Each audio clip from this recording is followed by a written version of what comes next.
Hello, my friends, and welcome to the 10-Minute Book Talk, where three best-selling authors talk all things bookish with you for 10 short and sweet minutes every week. I'm your host today, Rachel Linden, and I'm joined by my very lovely co-hostesses, Marie Bostwick and Katherine Reay. And today we get to talk to Kira Jane Buxton about her new book, her delightful, yummy new book. Don't you want to just lick this cover? It feels like the most delicious summer popsicle. Tartufo.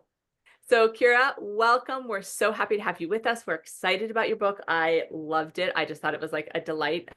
My family's from Northern Italy, and so I had like so many happy thoughts about this book, and it feels so authentic. Welcome, and can you tell us a little bit about your yummy book? Oh, thank you so much for having me. First of all, I'm utterly delighted to be here. I love the 10-minute book talk, so this is a little treat for me. So in a nutshell, Tartufo is the story of a little Italian village in Tuscany.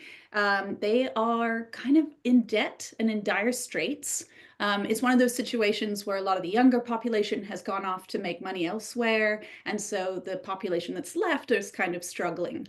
And then dun, dun, dun, the village truffle hunter finds the largest truffle on Earth, the largest truffle that's ever been found.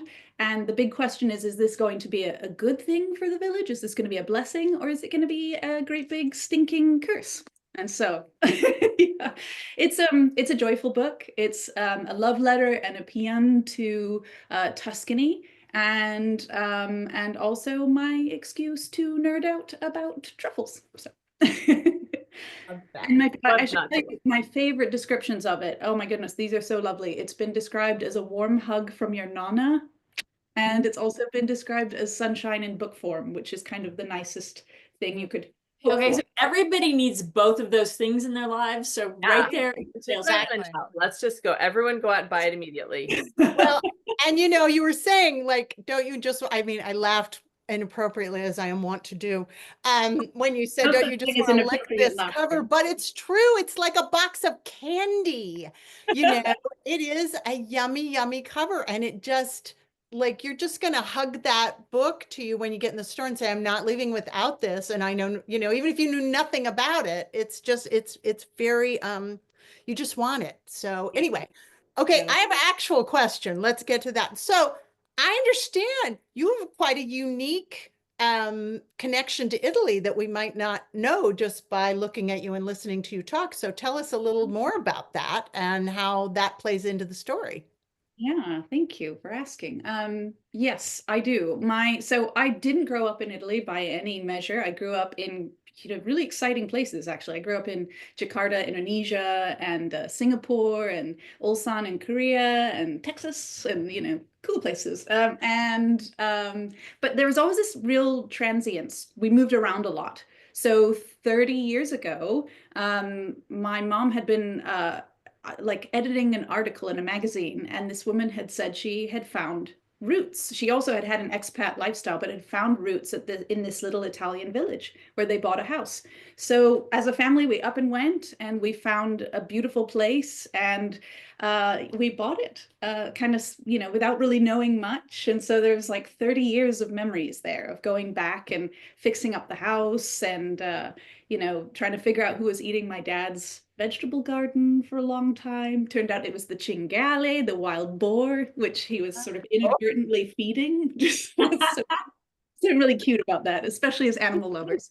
But yeah, so many, many memories over the years, and the wild and woolly as well. Like we discovered that scorpions love to hide in a shoe in our area, and they do. Yeah, I lived in Mexico. They like shoes. They also like bras. You should not leave your bra on the floor if you scorpion in a bra. I feel like a short story coming on. I like it. Yeah. Don't ask me how I know that. Yes, I know. I'm very curious. And your parents still live there, right? I think the last time we chatted, they're happily ensconced in a little Tuscan village and like loving life, which is amazing. Yeah. My dad's a singer. He sings in the neighboring village piazza, and my mom is busy rescuing all the cats that she can, and it's so sweet. And they have really lovely friends and community in a way that we were really looking for. And so the book, in many ways, is a love letter to the power of community as well. Yeah. Oh, it's like the magic words for us. Okay, so one of my favorite memories of a long trip to Italy was truffle hunting one morning with the pack of dogs and everything, and it was so much fun. So why a giant truffle? Oh, I love any excuse to talk about fungi. It's just I have to sort of calm myself down. It's like, ready, go. Like you've got the truffle shirt, you've Yeah, got the shirt. mushroom shirt. Yeah, this is psilocybe cubensis. This is magic mushrooms. So yeah, I'm a little bit of a fungi nerd. I love that you've been truffle hunting. It's a really unique experience. And there's something so fabulous about being out there in the woods. You're sort of you're already forest bathing. You're there with a trained dog and a truffle hunter who have a really interesting and special bond. And only that dog can find the truffle, because the truffle is a subterranean fungus that, excites me because they're a little bit whimsical. Whereas a mushroom grows on sort of rotting matter, the truffle relies on a very particular type of fungus. The fungi of the genus tuber has to have a symbiotic relationship with a very specific tree, an ectomycorrhizal tree, and they swap nutrients. They have a good symbiosis. The right conditions happen. It's very fairy tale. It's very witch in the woods, and they swap these nutrients and the truffle can grow. And then, that gets found by a trained dog who can sniff out a truffle that is ripe.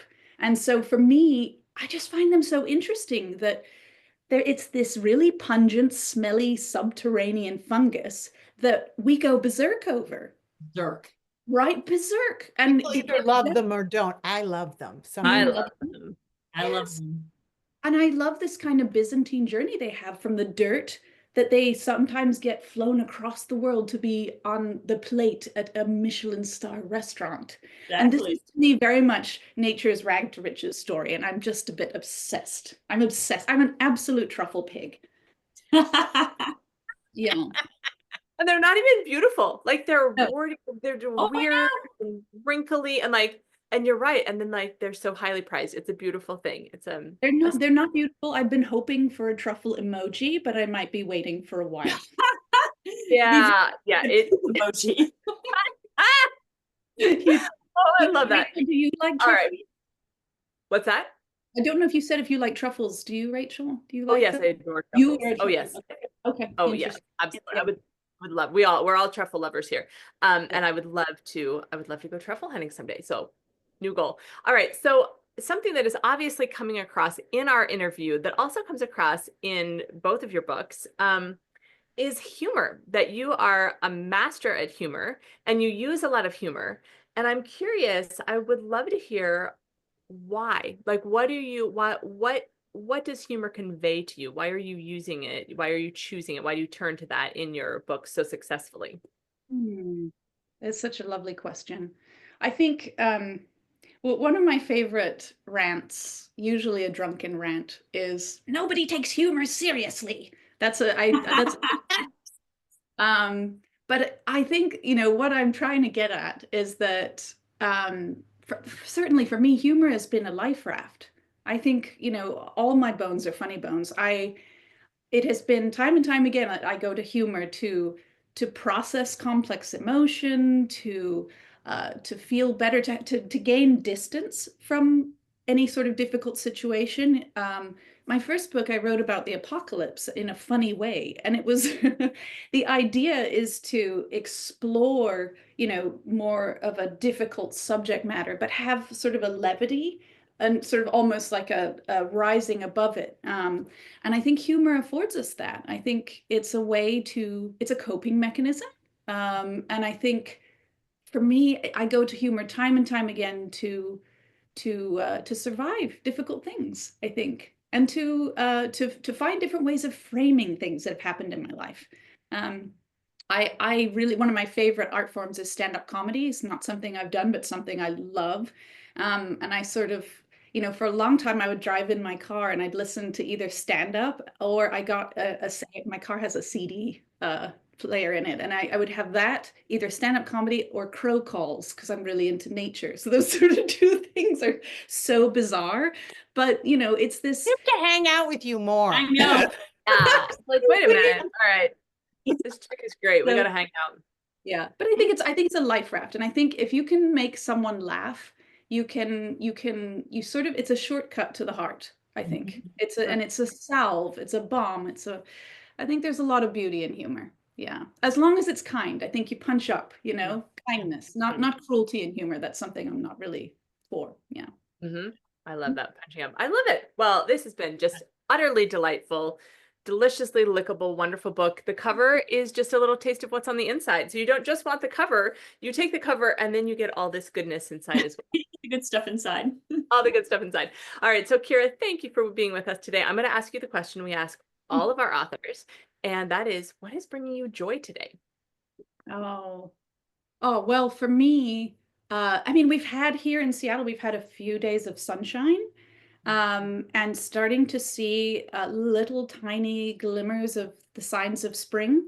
I spend a lot of time with wild birds. I have a crow friend who follows me around the place. So being outside with her and paying attention to what she's doing and enjoying looking at I think a lot of what I write is has a backbone of biophilia, and so for me, getting out into nature and remembering that how connected we are to it, it sort of lets you step aside your human woes and go, whoa, and have that sense of awe that we're part of something pretty amazing. Yeah. So nature, and reading.